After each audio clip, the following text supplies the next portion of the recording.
Hello, my name is Guillaume. I'm a Canadian pension actuary and the author of the Actuarial Excel Addin.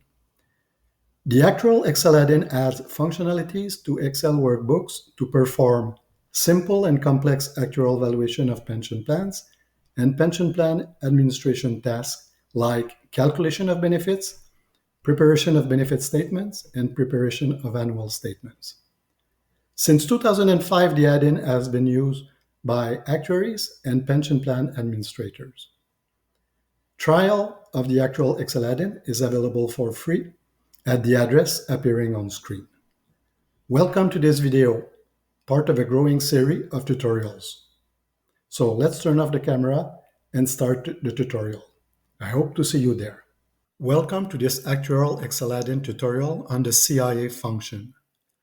The CIA function returns the prescribed assumption to be used to calculate pension commuted values as per Section 3500 of the Canadian Institute of Actuaries Standards of Practice.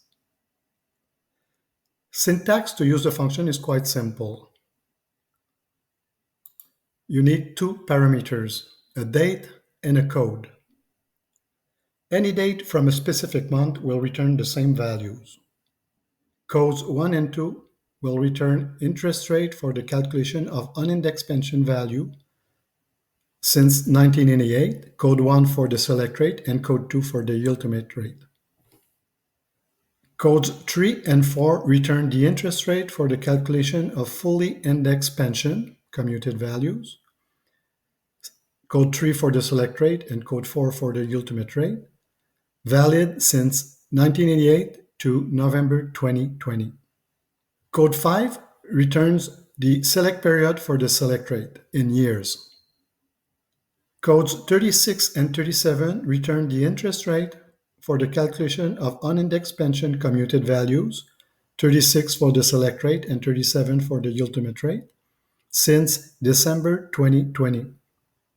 Codes 38 and 39 return the inflation rate both for the select period and ultimate period since December 2020.